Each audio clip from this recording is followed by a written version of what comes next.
Bonjour, on se retrouve aujourd'hui pour le vlog numéro 4 sur la Nouvelle-Zélande qui sera logiquement le dernier. En gros, aujourd'hui on va parler de l'île du Sud que j'ai faite en road trip avec 2 autres personnes et je vais pouvoir vous montrer un petit peu le chemin qu'on a effectué et tous les lieux qu'on a pu visiter ainsi que ceux qu'on n'a pas pu visiter.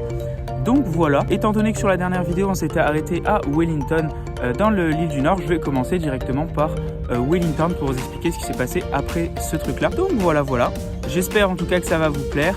Merci de regarder et je vous dis à tout de suite.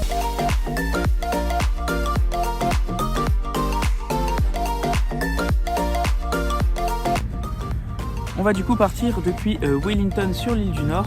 Donc après avoir fait cette ville-là, ce qu'il y a de pratique à Wellington, c'est qu'il y a le ferry qui permet ensuite d'aller vers l'île du Sud. Au niveau de Picton, c'est vraiment une petite ville où il y a le ferry qui arrive. Il se passe vraiment pas grand-chose. Le seul truc qui est vraiment intéressant, c'est les remontas qu'il y a au niveau du port. À ce qui paraît, il y en a pas mal de tout ce que les gens m'ont dit.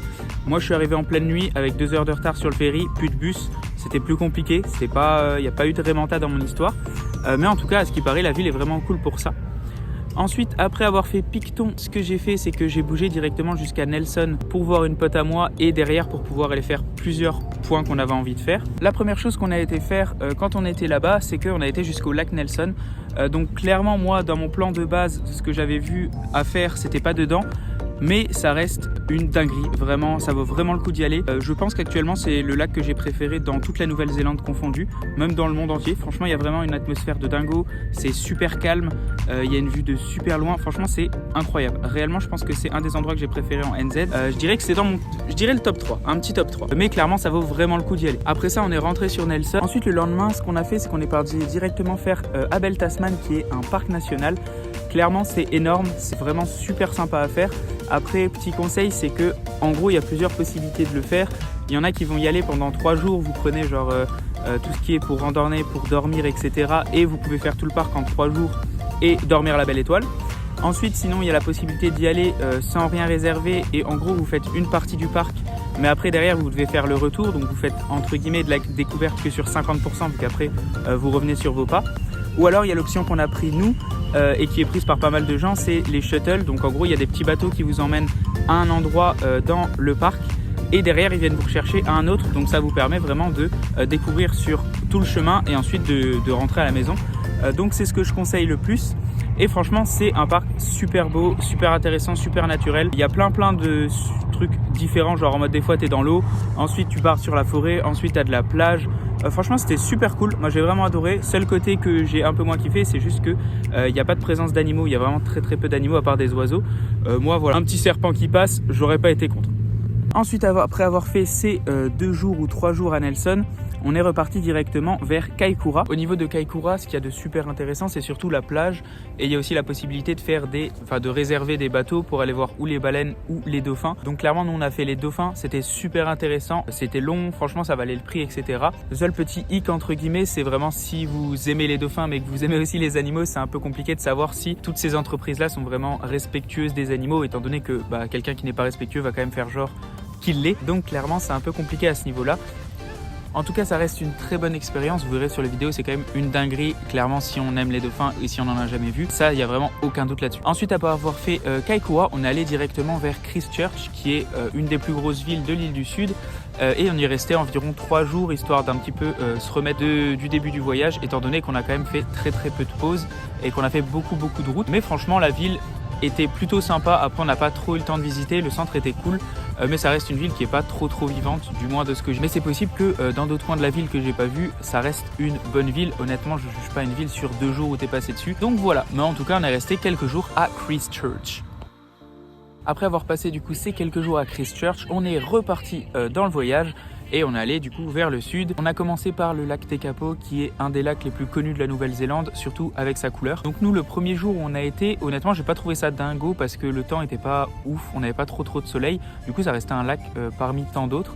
Donc j'ai pas forcément plus kiffé que ça. Mais sur mon retour, donc vraiment quelques semaines plus tard, quand je l'ai refait et qu'il y avait un plein soleil, franchement, la couleur de l'eau et tout, c'était vraiment magnifique.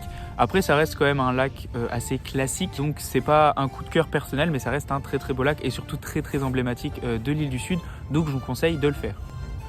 Après avoir fait le lac Tekapo, on est arrivé au Mont Cook. Donc le Mont Cook, c'est vraiment mon coup de cœur, genre vraiment c'est une dinguerie. Le chemin, vous êtes entre des vallées, il n'y a pas un bruit. c'est gigantesque, c'est magnifique, vous voyez de la neige au-dessus. Ensuite, quand vous arrivez au niveau du mont, il y a plein de tracks différentes. Nous, celle qu'on a fait, vraiment, j'ai kiffé. C'est-à-dire que vous faites 1 heure, mais c'est 1 heure vraiment de plaisir de dingo. Tout le chemin est archi agréable. Sur votre droite, il y a des bêtes de vue. Sur votre gauche, il y a des bêtes de vue. Il n'y a pas trop de monde, du moins au moment où on l'a fait. Et derrière, vous arrivez à la fin sur un grand lac avec des morceaux de glace à l'intérieur. C'est vraiment magnifique. Honnêtement, c'est vraiment mon top 1, tout le Mont Cook. En plus, je pense que on a fait genre 10% de ce qu'il y a à faire dans l'endroit. Mais je pense qu'il y a réellement genre des endroits magnifiques partout. Donc franchement, celui-ci, c'est celui que je conseille au maximum si vous devez faire un truc en NZ. En tout cas, de mon point de vue à moi, c'est vraiment le Mont Cook. Étant donné que il y a l'endroit qui est stylé, il y a la track qui est stylée, il y a le chemin qui est stylé. Franchement, c'est vraiment trop lourd.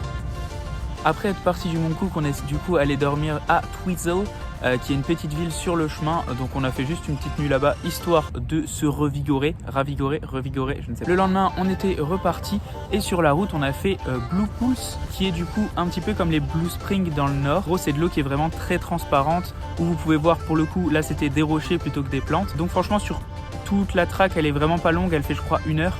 Et ça vaut le coup, vous arrivez après dans un point. Je pense que quand c'est l'été, c'est un peu plus intéressant. Il y a vraiment moyen de se baigner et l'eau est vraiment magnifique, clairement. J'ai quand même plus préféré Blue Springs dans le nord au niveau de l'eau transparente parce que, je sais pas, en tout cas, peut-être c'était la première, etc. Mais en tout cas, j'ai quand même préféré celle du nord. Mais par contre, j'ai fait un montage Naruto, donc très content d'être venu pour ce truc-là. Voilà, ça, j'avoue, j'ai kiffé. Et derrière, on a été jusqu'à Wanaka. Donc Wanaka qui est quand même assez connu dans le sud. C'est une petite ville pour le coup, mais il y a une petite ambiance. Il y a plein de petits bars, petits restos juste en face du lac. Donc franchement, il y a pas, c'est le genre d'endroit où on y reste 2-3 jours. Franchement, c'est agréable. Après, je pense que tu t'ennuies un petit peu. Au niveau des choses qu'on a faites là-bas, donc sur le premier jour, on a juste chill. On a visité un petit peu la ville et on a fait Wanaka Tree, qui est un arbre assez connu de la NZ, étant donné que l'arbre est dans l'eau. Il y a pas mal de photos sur Insta et tout qui passent. Et derrière, au niveau du deuxième jour, ce qu'on a fait, c'est qu'on a été faire Roy's Peak. Donc Roy's Peak, c'est un énorme rocher qui est juste à côté de Wanaka. C'est genre 20 minutes en voiture. Et pour le coup, c'est un trail. Je pense que c'est le plus difficile que j'ai fait en NZ. C'est pas impossible, mais ça reste quand même compliqué. C'est vraiment genre 1 heure, même plus en vrai, 1h30 je dirais, où c'est vraiment que des montées très raides. Donc voilà, faut quand même être assez motivé pour le faire. Mais au niveau de ce que vous avez à la fin, franchement la vue est vraiment incroyable. Je m'attendais vraiment à rien de Roy's Peak et franchement la vue c'est vraiment une dingue. Quand vous êtes tout en haut, il y a vraiment, sauf si vous tombez sur le jour où il y a 0 nuage, ce qui est genre 1 fois sur 1000 en NZ. Sinon vous voyez quasiment rien à part les nuages. Mais il y a différents points juste en dessous du top qui permettent de faire genre là les belles photos. Vous avez une bête de vue. Franchement c'est vraiment super intéressant à faire. Compliqué mais franchement la récompense vaut le détour. Non, qui veut... Oh. Après toutes ces petites étapes à Wanaka, on est reparti du coup direction Queenstown. Sur le chemin du coup pour aller jusqu'à Queenstown, on s'est arrêté à Kauai Row. Au niveau de Kauai Row, ce qu'il y a de sympa, c'est qu'il y a un grand pont juste au-dessus de la rivière avec pas mal d'activités. Il y a vraiment tout un petit centre qui a été fait autour. Vous pouvez faire du saut à l'élastique et sûrement d'autres trucs, mais j'ai pas trop vu. Mais c'est super intéressant. Voilà. Après, on n'est pas resté longtemps, mais si vous voulez faire du saut à l'élastique, c'est clairement ici que c'est intéressant d'en faire. Après ça, on est monté du coup jusqu'au lac Alta. Donc pareil, c'est un lac qui est vraiment juste à côté de Queenstown. On doit être à 20-30 minutes. Vous montez et derrière il y a un trail d'environ, je pense que c'était 1 heure, 1 heure et demie. Et vous arrivez à un lac, pareil, vraiment magnifique. L'eau est clairement transparente. Je me suis baigné dedans. Un petit peu frais, je vais pas vous mentir, mais vraiment ça vaut vraiment le coup de le faire. Je crois que c'est 10 $ pour utiliser la route pour monter jusqu'au lac. Mais c'est un lac qui est vraiment assez accessible. Le trail est vraiment pas compliqué, donc je vous conseille de le faire. Le lac Alta, il est vraiment très beau. Ensuite, après le lac Alta, on a du coup été à notre auberge de jeunesse à Queenstown, où on est resté à Queenstown pendant 3 jours. Clairement, Queenstown, c'est le coup de cœur de tous les gens que j'ai croisés et je suis complètement d'accord avec eux. C'est-à-dire qu'il y a vraiment une ambiance de fête, il se passe des choses. Franchement, il y a vraiment une atmosphère vraiment cool dans cette ville-là. Quitte à travailler en NZ, clairement, j'irais quand même plus à Auckland. Mais si c'était une ville pour y vivre, je choisis tous les jours Queenstown. Au niveau des choses qu'on a visitées pendant qu'on était à Queenstown, donc le premier jour, on n'a rien visité à part le ciel, étant donné que sur le voyage avec mon pote, on s'était dit, et si on faisait un saut en parachute? Voilà, donc on l'a fait du coup à Queenstown. On est parti directement des cieux et on a sauté et franchement c'était vraiment une expérience vraiment archi cool. Moi c'était mon premier saut en parachute, donc j'ai vraiment kiffé. Et en plus ils vous mettent vraiment très à l'aise. C'est vraiment une usine à lancer des gens dans les airs. Genre les gens sont très à l'aise. Le gars m'a checké comme si on partait en Afghanistan. Rien à foutre. C'est-à-dire qu'il avait vraiment aucune émotion en sautant de l'avion. Donc c'était vraiment très marrant en vrai. Moi j'ai kiffé. Je sais pas si j'en referai un bientôt, mais franchement c'était super cool. Au niveau de la toute dernière étape du coup de ce voyage-là, c'était Milford Sound, qui est je pense le point le plus connu de toute la NZ. Si vous avez dû voir des trucs sur la NZ, c'est sûrement là. Donc c'est des énormes fjords avec de l'eau qui coule de tous les côtés. C'est vraiment magnifique. Honnêtement pour ma part, c'est vraiment le truc que j'attendais le plus. Donc j'ai pas été déçu de la chose, mais c'était un peu mes espérances, donc j'ai pas été plus surpris que ça. Mais clairement ça vaut le coup. Vous êtes en bateau, vous passez entre tous les fjords. C'était vraiment magnifique. Étant donné aussi qu'on l'a fait quand il faisait beau, c'est très cool pour les photos, mais certains m'ont dit que quand il faisait pas beau, c'était très cool aussi, étant donné que ça faisait des chutes d'eau beaucoup plus vénères, il y avait vraiment une atmosphère différente. Donc même s'il fait moche, ça vaut quand même le coup de le faire, clairement. En tout cas, ça reste un très bon souvenir de Milford Sound. Je pense que je le mets quand même en top 2 ou en top 3 au niveau des choses que j'ai faites en NZ. Au niveau du voyage, donc nous on s'est arrêté à Queenstown avec Milford Sound et ensuite on s'est séparés. Au niveau des choses qu'on n'a pas faites, qu'on avait prévues ou qu'on n'avait pas prévues, déjà on n'est pas allé en dessous de Queenstown, donc il y a la ville de Dunedin et il y a sûrement d'autres trucs super sympas que j'ai pas trop regardé étant donné qu'on n'y allait pas. Des trucs aussi qu'on n'a pas fait, il y a Omarama qui est assez connu, c'est genre des espèces de colonnes où vous passez dedans, des colonnes de sable ou de pierre, je sais pas trop, mais je vous montrerai des vidéos, c'est beaucoup plus simple de regarder en vidéo. Ça on l'a pas fait, on n'a pas fait non plus les glaciers qu'il y a sur la côte ouest. Étant donné qu'en NZ, sur la carte, vous avez l'impression que c'est super simple d'y aller après avoir fait par exemple le Mont Cook. Mais le truc, c'est qu'il n'y a pas de route entre les deux endroits. Du coup, il y a juste une énorme montagne entre les deux. Donc, on n'a pas pu y aller et en fait faire 5 heures de route, aller plus 5 heures de route, retour pour faire seulement des glaciers alors qu'on avait fait le Mont Cook. On se sentait pas trop de le faire. Au niveau des autres trucs, il y a sûrement d'autres choses qui sont super sympas. Nous, on a fait quand même les trucs un peu mainstream. Mais on je fais trop le mec. Et du coup, en vrai, on a vraiment kiffé tout ce qu'on a fait. Au niveau de ma conclusion sur l'île du Sud, moi j'ai vraiment kiffé de fou, que ce soit le road trip, que ce soit tous les lieux qu'on ait fait. Alors que franchement j'ai été spoil de beaucoup, c'est une dinguerie. Genre vraiment tout est gigantesque, il y a des ambiances de dingo qui sont différentes à chaque fois. En plus il y a possibilité de faire vraiment quasi tout ce que tu as envie de faire étant donné que c'est pas très loin à chaque fois, que tout est bien organisé, qu'il y a toujours des plans, etc. Franchement j'ai vraiment kiffé de fou. Je pense que c'est l'endroit que j'ai le plus kiffé dans ma vie actuellement. Après j'ai quand même fait la France, le Luxembourg, je fais l'Italie.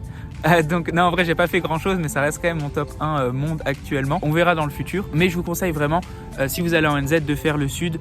Limite ne pas faire le nord c'est pas très grave je trouve, mais ne pas faire le sud c'est vraiment gâcher la NZ.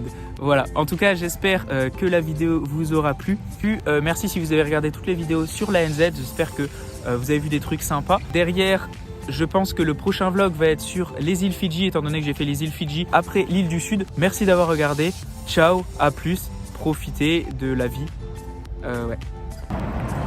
Juste au cas où pour ceux qui se diraient « Mais attends, mais il a fait un saut en parachute, il aurait pu faire des images. » J'ai envie de garder mes 2 reins. Donc du coup, j'ai pas pris d'images pendant ce saut en parachute.